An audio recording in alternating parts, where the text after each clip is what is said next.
Okay, well, thank you, and welcome to what is going to be a very interesting fireside chat. It's not too hot where I am right now, but I don't think I need a fire.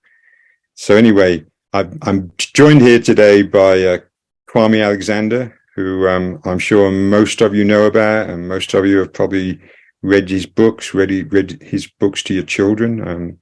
But he's a poet, an educator, a producer. He's written, I believe, 38 books for children, Kwame, and young adults. And I think in some of those, it's been part memoir. Perhaps you've sort of told your story a little bit. But so anyway, we really thank you for taking the time to join us today. And what we want to talk about mostly is your new book. And I know you're getting ready to go on a book tour for it. So again, really appreciate you making the time. The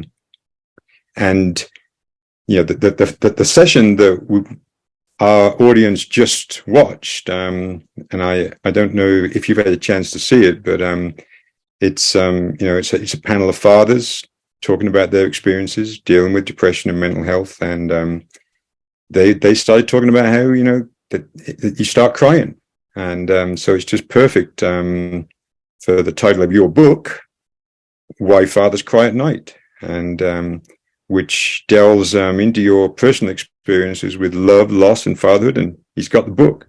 So tell us a little bit about what inspired you to write this book right now, and what the story is that you're trying to tell us, Kwame.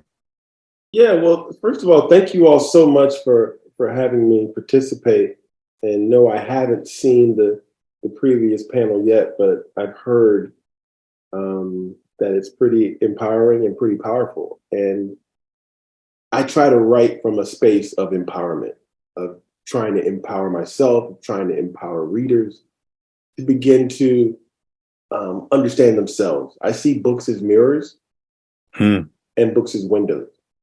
And so we see ourselves, we see what's possible. We begin to understand a little bit about who we are, and we see each other, and we begin to connect and relate to other people.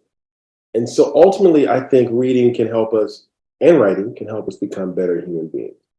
And so I've been on this journey to become a better man, to understand myself better as a man, as a father, as a son, as a husband, as a divorced husband, as a lover.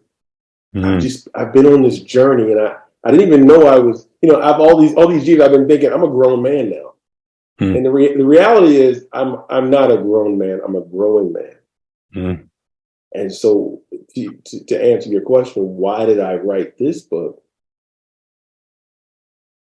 An interviewer said to me, I read your book and it sounds like you're in a midlife crisis.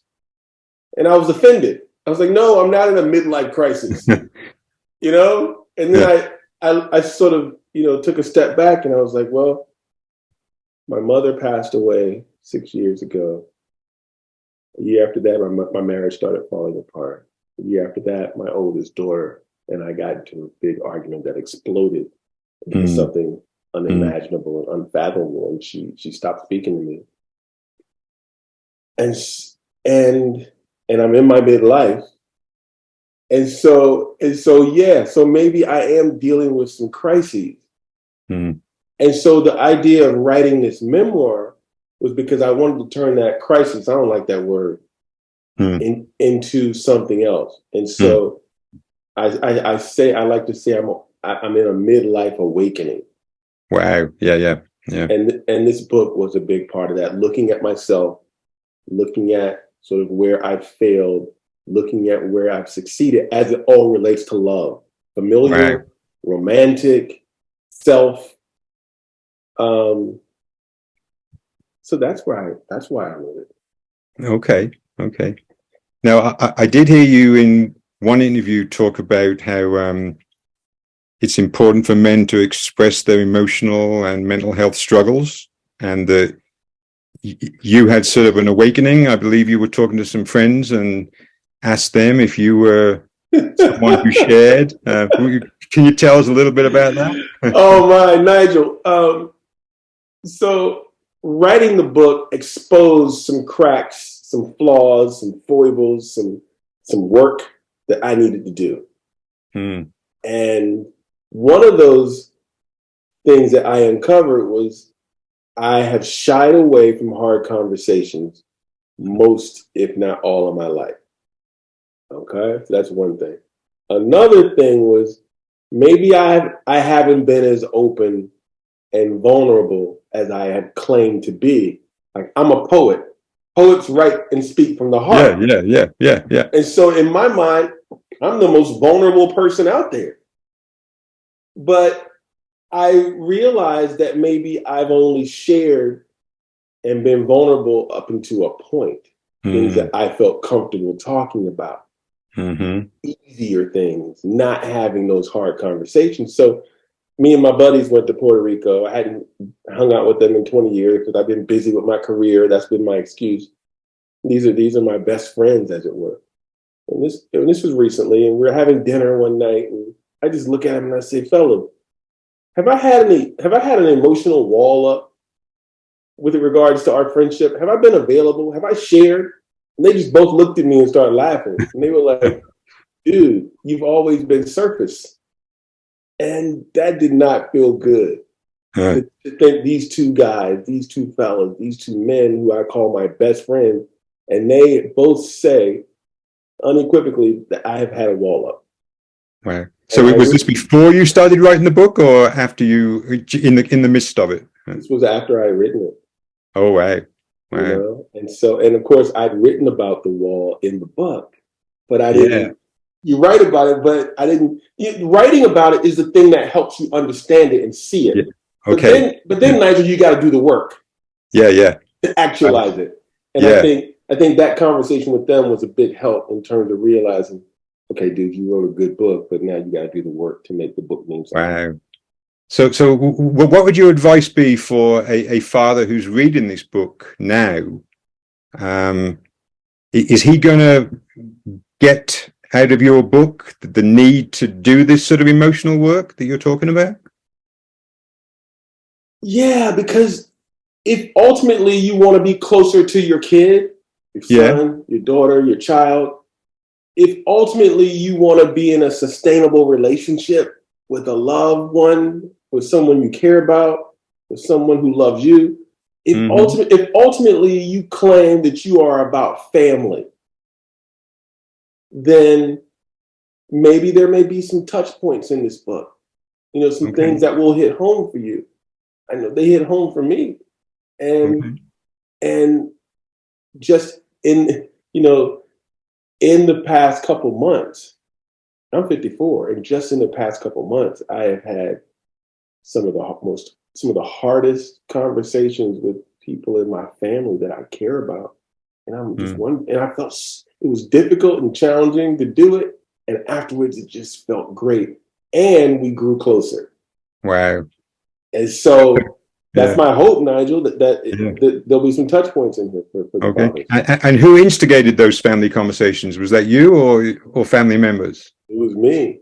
Okay. So that's a growth point, right? Yeah. Yeah, exactly. You've got to know how to start and have these conversations. Yeah. But Nigel, once you do it, once you initiate it, then there's reciprocation. Yeah. That's the thing you don't realize is that people are waiting. They're sort of waiting to have their way. Like, the reason why I don't think my friends have felt comfortable sharing with me or being vulnerable with me because I wasn't with them. Yeah. Same thing applies to all our relationships. Wow. Yeah, no, that's a great takeaway message. Now, in your book, you talk a little bit about the role of food. You know, there was me being from England, I sort of fastened onto the fact that you were talking about your mum's fried chicken, and I understand that you were working on after losing her, you know, part of your sort of grief process, I'm assuming is what this was to make sure you could reproduce her fried chicken dish, right? And I read that you were in London and we don't have buttermilk in England. So you had to learn how to make buttermilk, right? But, you know, that's just a side point. That's just me being, I'm cottoning onto that. But what role did sort of food and other things play in how you process some of these situations that you mentioned at the beginning, you know, that you were going through with Right. the end of your marriage and your mother dying Sure. and your daughter not talking to you. Well, the food, the breaking of bread, as it Mm, were, mm. that is a vehicle by which we have always had community. The gathering, the Sunday dinner, Yeah, yeah. the cookouts, the family reunions, the pub, as it were. Yeah, yeah, for sure. Yeah, yeah. That's where we gather and we begin to share.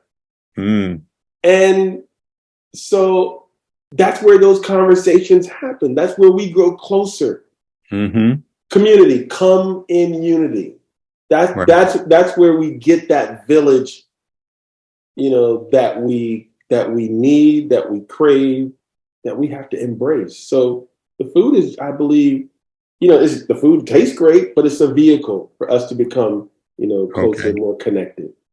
And so while your mum was with you, she was probably creating that food to create those situations, right? So that was another reason that you wanted to, yeah, okay, I get Yeah, that. Yeah. when I moved to London in 2019, I vowed to learn how to cook, and I started by cooking my mother's dishes as a way to pay tribute, remember, grieve, grow closer to her.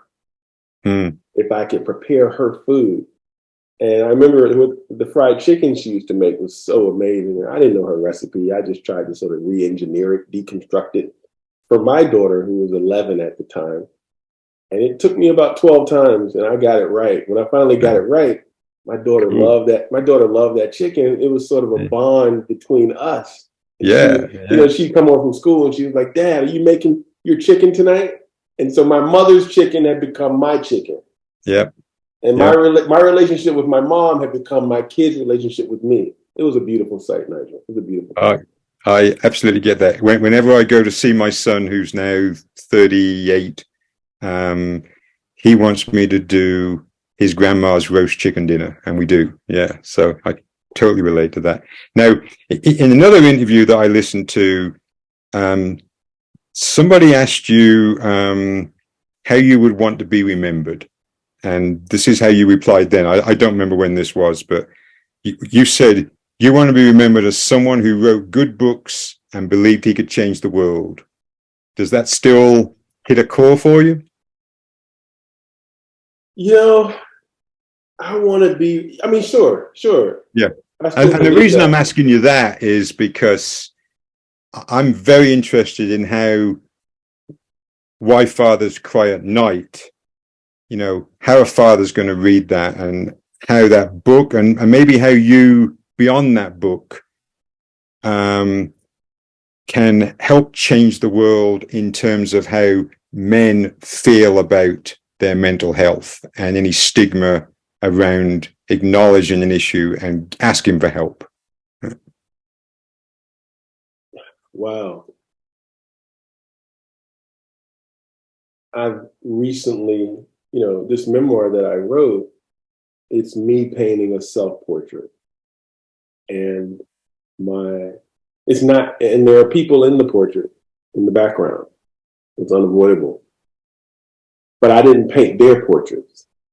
Like Mm, that would have been unfair. yeah.